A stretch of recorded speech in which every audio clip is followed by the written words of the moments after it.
To ni sojenje v imenu ljudstva, to je sojenje proti ljudstvu.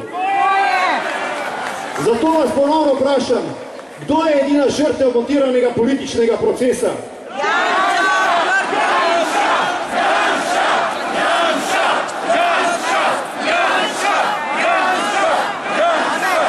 Tukaj sem predvsem zaradi tega, ker želim, da moji otroci živijo v drugačni državi, ne v državi izpred 24 let, ampak v demokratični državi,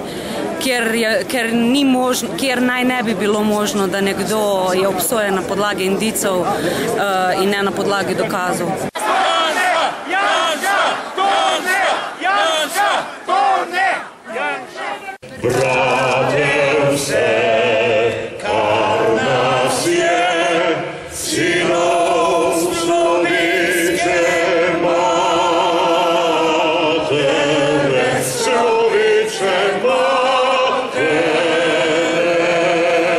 Čas za prenovljeno Slovenijo!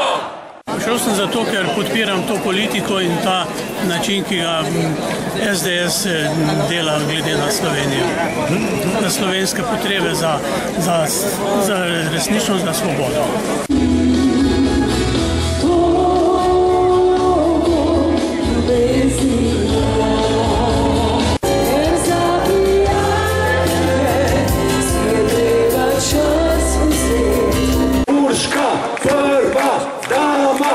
Urška, prva dama, Urška,